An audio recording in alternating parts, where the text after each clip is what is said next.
ఇక అసలైంది పవన్ కళ్యాణ్ శాఖకు సంబంధించి డిప్యూటీ సీఎం, పర్యావరణ, అటవీ శాఖ మంత్రి పవన్ కళ్యాణ్ కి సంబంధించినటువంటి విషయం ఇది. ఆయన బహుశా సర్జరీ నుంచి కోలుకొని హైదరాబాద్ వచ్చారు. వచ్చినా సరే ఆయన శాఖలో ఏం జరుగుతుందో ఆయనకు తెలిసి జరుగుతుందా, తెలియక జరుగుతుందా తెలియడం లేదు. ఎందుకంటే అన్ని శాఖలపై ఆయన కలుగజేసుకునే ప్రయత్నం అయితే మనం చూస్తున్నాం. ఇప్పుడు విశాఖ పంచదార కొండలు పర్యావరణ పరంగా హాని కలిగిస్తున్నారు. ఇష్టారాజ్యంగా వాటిని తవ్వేస్తున్నటువంటి పరిస్థితి.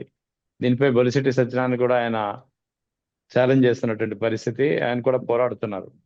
సో మరి పవన్ కళ్యాణ్ ఏం చేస్తున్నారు? ఇంత గతంలో విశాఖలో రిషికొండ భవనాలతో పర్యావరణ పరంగా ఒక మంచి ప్రభుత్వానికి పనికొచ్చే బిల్డింగ్ కట్టినప్పుడు బోడిగొండలు చేస్తున్నారంటూ ఇదే డిప్యూటీ సీఎం పెద్ద ఎత్తున దుష్ప్రచారం చేశారు.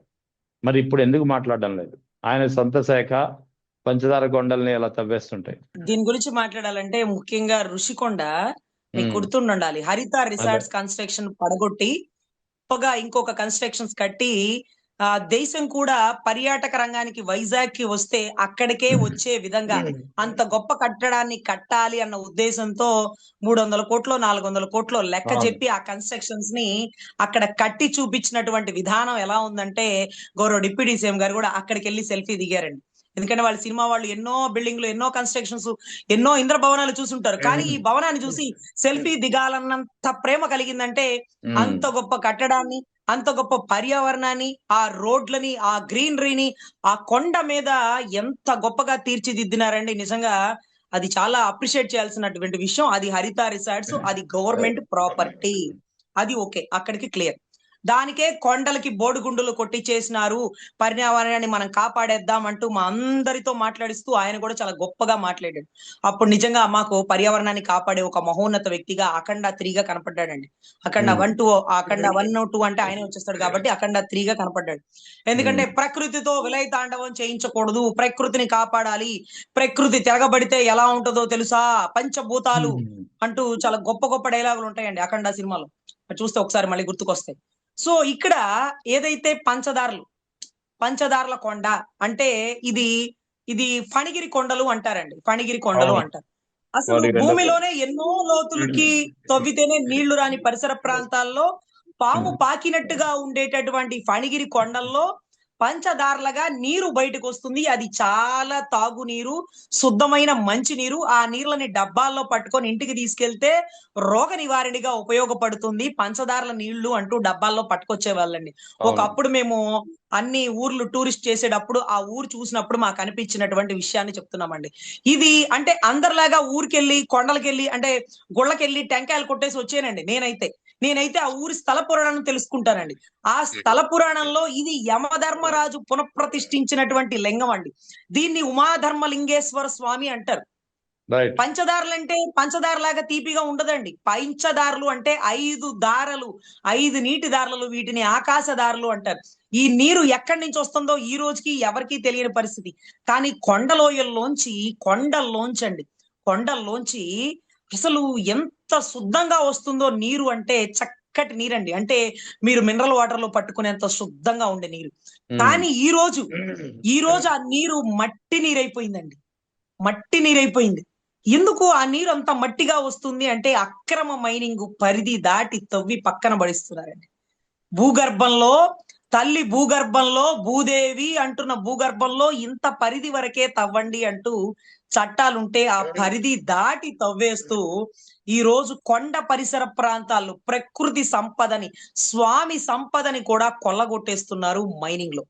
అయితే ఈ 5 దారులు ఆకాశ గంగలాగా ఎలా అయితే ప్రవహిస్తాయో అక్కడ యమధర్మరాజు పునఃప్రతిష్ఠించినటువంటి లింగం ఏదైతే ఉందో వీటన్నిటికంటే మించి ఆ కొండ మీద లక్ష్మీ నరసింహస్వామి తన పాదాన్ని మొట్టమొదటగా అక్కడ మోపితే ఉమాధర్మలింగేశ్వర స్వామి కోరిక మేరకి ఇక్కడ కాదయ్యా సింహాచలంలో నువ్వు ప్రతిష్ఠించాలి, నువ్వు అక్కడ కదా ఉండాలి అంటే ఇమీడియట్ గా అక్కడ సింహాచలం కొండ మీద ఆయన పాదుకలతో అక్కడ ఆవిర్భవించాడని ఆ స్థల పురాణం అండి.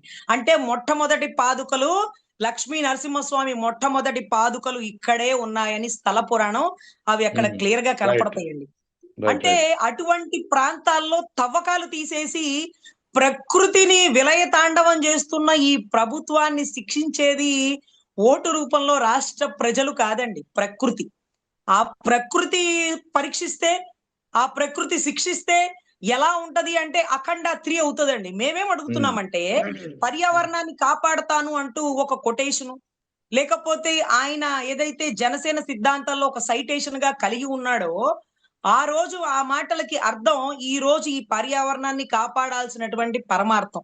ప్రభుత్వంలో లేనప్పుడే పర్యావరణాన్ని కాపాడతాను అన్నటువంటి వ్యక్తి ప్రభుత్వంలో నెంబర్ 2 స్థానంలో ఉండి దీన్ని ఖండించాలి కదా. ఎందుకు ఖండించడు? ఒక లెటర్ ఎందుకు రిలీజ్ చేయడు?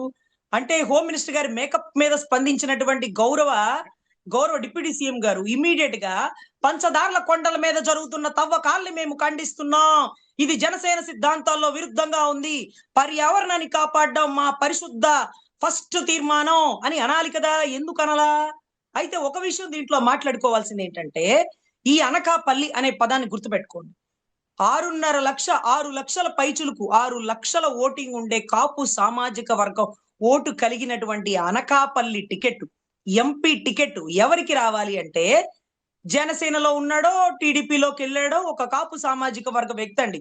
అతని పేరు ఏదైతే బైరా దిలీప్ అనుకుంటా, బైరా దిలీప్ గారు. ఆయన టీడీపీ నుంచి ఎంపీగా అనకాపల్లి టికెట్ ఆయనకి కేటాయించుదాం అనుకున్నారు. చివరి వరకు ఆయనేననుకుని కూడా చెప్పుకున్నారు. సరేలే, మన కాపు సామాజిక వర్గ వ్యక్తే కదా, 6 లక్షల ఓటింగ్ ఉందని అక్కడ ప్రజలు కూడా సంసిద్ధమయ్యారు. లేదు అది బీజేపీకి వెళ్తుందేమో అంటే, కాదు బీజేపీకి అయినా ఆయన ఎవరండి? సోము వీర్రాజు గారు. సోము వీర్రాజు గారికి ఇస్తారేమో, ఆయన కూడా కాపు సామాజిక వర్గంలో కులపెద్ద.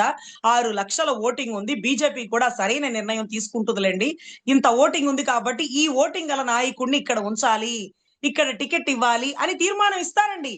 కాకినాడ కూడా మీరు గమనించండి, అటువైపు పోటీ చేసినా ఇటువైపు పోటీ చేసినా ఎంపీ కాపు సామాజిక వర్గ వ్యక్తే ఉంటాడు.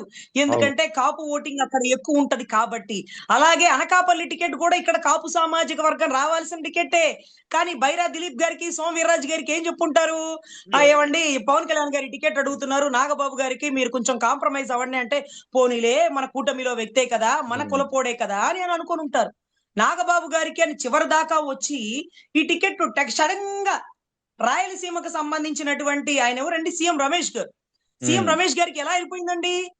ఆయన వ్యాపారస్తుడు కదా, ఆయన ఏమన్నా స్వాతంత్ర సమరయోధుడా? ఆయనకు అక్కడ ఖాళీ లేకపోతే ఇక్కడ ఇవ్వడం ఏంటి? ఈ సామాజిక వర్గం మొత్తానికి ఆయన నాయకుడు చేయడం ఏంటి? ఎన్ని కోట్లకి టికెట్ అమ్మేసుకున్నారు, అతను కొనేసుకున్నాడు అని అక్కడ ప్రజలు నిలదీసి ప్రభుత్వాన్ని అడుగుతున్నారండి. ఈ రోజు అడుగుతున్నారు. అదే సోము వీర్రాజు గారు ఉంటే ఇలా మట్టి మైనింగ్ లో జరిగేది ఉండేది కాదు. అదే బైరా దిలీప్ గారు ఉంటే అక్కడ సామాజిక వర్గం వాళ్ళు నిలదీసేవాళ్ళు, నువ్వు మనవడు కదా అని నమ్మితే ఏంటి పనులని అడిగి ఉండేవాళ్ళు. అలా కాదు, ఇలా కాదు. నాగబాబు గారి కన్నా వచ్చుంటే జనసేనలో ఒక సిద్ధాంతాన్ని, పర్యావరణాన్ని కాపాడు ఉండేవాళ్ళేమో. మరి ఆయనకి ఎంతో కొంత ఇచ్చి ఆయన పక్కకు తప్పించారు.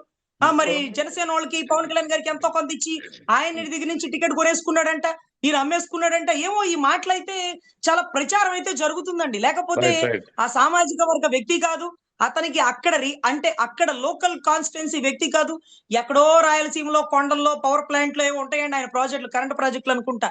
ఆ వ్యక్తిని తీసుకొని ఇక్కడ గెలిపిస్తే కొన్ని వందల వేల కోట్లు మైనింగ్, తవ్వకాలు, అమ్మకాలు, ఆ మిట్టల్ స్టీల్ ప్లాంట్ కి అమ్మకాలు, కొనుగోలు, వాటాలు ఇవన్నీ కూడా ఇతను చేస్తున్నాడని మిథున్ రెడ్డి గారు అనుకుంటా పార్లమెంట్ సాక్షిగా అతను ఒక వ్యాపారస్తుడండి, అతను ఒక కాంట్రాక్టర్ అండి.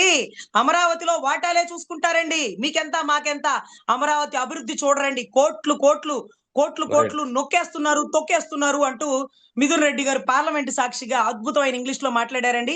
ఆయన మాత్రం పార్లమెంట్ లో కూడా అప్యహ అనుకుంటూ ఏంటంటో ఆయన చేతులు ఇటు అటు తిప్పుతూ రాష్ట్ర పరువుని పార్లమెంట్ లో తందానా చిందులు వేస్తున్నారండి. ఈయన టీడీపీకి అనుసంధానంగా పనిచేస్తున్నాడే కానీ అతన్ని పెంచి పోషించి అతని టికెట్ ఇచ్చిన బీజేపీ వైపు ఒక్క మాట కూడా మాట్లాడలేదండి, ఒక్క మాట కూడా. ఆ టికెట్ సోము వీర్రాజు గారికి ఇచ్చినా బాగుండు, పెద్ద ఆయన చివరిలో ఒక గొప్పగా ఎంపీ కన్నా చూసుకుని ఉండేవాళ్ళం. ఈ రోజు వ్యాపారస్తుడికి ఇస్తే వ్యాపారమే చేసుకుంటాడు, అతనికి తెలిసిన వృత్తి అతను చేసుకుంటాడండి. అతను అంటే తప్పు కదా, నాకేం తెలుసండి, వ్యాపారం తెలుసు, తవ్వుకుంటున్నా అమ్ముకుంటున్నా, మీరు ఎవరు అడగడానికి, మీ వాటా మీకు ఇచ్చాను కదా, మీరు మాట్లాడకూడదు అని అంటాడేమోనండి. కానీ ఈ విషయంలో గౌరవ డిప్యూటీ సీఎం గారిని ఖచ్చితంగా అన్నా మీరు ప్రశ్నించండి, పార్టీ లెటర్ రిలీజ్ చేయండి. ఉమ్, పంచదారులు అంటే 5 దారుల నుంచి ఆకాశ గంగ అక్కడి నుంచి పడుతుంటే ఆ ఆకాశ గంగను కూడా కలుషితం చేయగల నిష్ఠ దరిద్రులు, నీచులు, నికృష్టులు ఈ కూటమి ప్రభుత్వంలో పెద్దవాళ్ళు కలిగి ఉన్నారు. వారిని మీరు ప్రశ్నించి ఈ తప్పుని ఖండించాలని మేము కోరుకుంటున్నామండి ఆయన అభిమానిగా.